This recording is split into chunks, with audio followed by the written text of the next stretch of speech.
In July 2021, torrential rainstorms battered Europe. The deluge wiped out entire villages, washing away homes while people slept. Across the continent, more than 220 died. And it triggered a sentiment that's pretty common in rich countries. You don't expect people to die in a flood in Germany. You expect it maybe in poor countries, but you don't expect it here. But here's what people don't realise. Just 1 year before, on the other side of the world, even heavier rains hit a poorer, more densely populated country.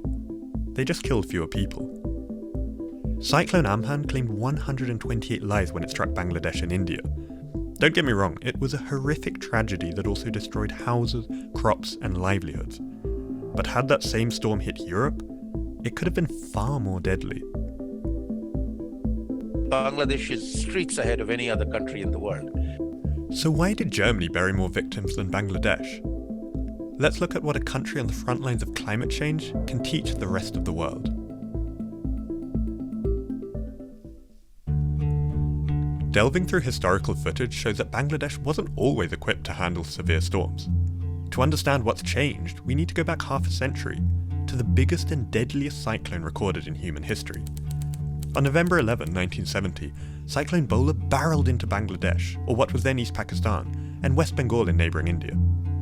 It's hard to imagine the scale of this single disaster. The cyclone killed between 1/4 and 500,000 people.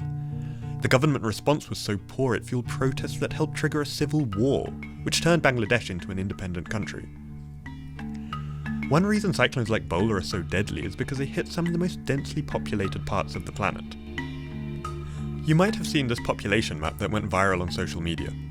The same number of people live in the huge blue part as in the tiny red part. That's 5% of the world in each. And Bangladesh sits right there in the red. But it's not just the density. Look from the side and you see Bangladesh is one of the lowest lying countries on Earth. More than half the population lives less than 5 meters above sea level. These two factors combined mean that when cyclones like Bowler have struck, the storm surge has overwhelmed islands and tidal flats that are home to millions. 1970 was a key turning point, both in terms of Bangladesh becoming an independent country, and then as an independent country, investing heavily in improving our ability to manage the risk of cyclones. This is Salim Ul-Hook, Director of the International Centre for Climate Change and Development. He's one of the world's leading experts on climate adaptation. We can typically warn and move over 2 to 3 million people every time there's a cyclone warning, and the deaths have come down very, very significantly. Cyclone Bowler prompted the World Meteorological Organization to dedicate a program to predicting tropical cyclones and reducing the risk of disasters across the world. And it worked. In the 50 years since, Bangladesh has been struck by several cyclones. But even though the population of this tiny country has more than doubled, the death toll has fallen. This graph shows the number of people that died in 8 of the biggest cyclones of the last half century. Storm fatalities have dropped from 6-digit figures to double-digit figures in the space of a few decades. And Bangladesh accomplished this in 3 main ways. The first is technology. They built weather stations and forecasting systems. These computers use weather data and satellites to monitor areas of low pressure and predict the strength and path of cyclones, sometimes days in advance. The second is infrastructure. In the 1970s, the country only had 42 cyclone shelters. Now, it has more than 12,000 shelters defending its coastline. When storms strike, these can house nearly 5 million people. But clever computers and infrastructure aren't enough to bring death tolls down if people don't respond to the warnings. We know this because in 1991, Super Cyclone Gorky killed 138,000 people. It showed that there was one factor the government had neglected: culture. Even though authorities knew it was coming, most residents hadn't wanted to evacuate. What's more, the warnings had been directed mainly at men. They rarely reached women, who were often at home, not allowed to speak to strangers, and reluctant to stay in mixed-gender shelters. It's not only about the cyclone, it's about the whole community, the whole society. This is Baiz Ahmed, a scientist who studied how Bangladesh can reduce its vulnerability to cyclones. He said the rise in the number of women working and studying has made it easier to reach them with warnings. So now our women are more empowered. Connectivity is increasing, and that has challenge the social barrier. This cultural shift is the third big reason cyclones in Bangladesh have become less deadly. And it feeds back into how designers build infrastructure. Remember those cyclone shelters we looked at? They now have separate toilets for men and women to make them safer. Planners have started adding ramps so wheelchair users can get in. Many of the shelters even double up as schools, in which children learn about responding to cyclones as part of the curriculum. Almost everyone has a smartphone, and people pay attention to the warnings. On top of that, the government has trained thousands of local volunteers to go door to door in their communities, warning people to evacuate. You learn from your mistakes, you learn from the devastation. It took 50 years, we say it took us 50 years to achieve this resilience. Of course, none of this means Bangladesh is safe from cyclones. Far from it. People are losing homes again and again. The damage to the economy is growing. There are several 100,000 Rohingya refugees without access to good cyclone shelters. And climate change is even threatening to undo this progress. Tropical cyclones will get stronger and stronger as the world keeps burning fossil fuels. But the lesson it holds for other countries is that people can adapt to extreme weather. Let's turn back to Germany and look at a litany of colossal mistakes.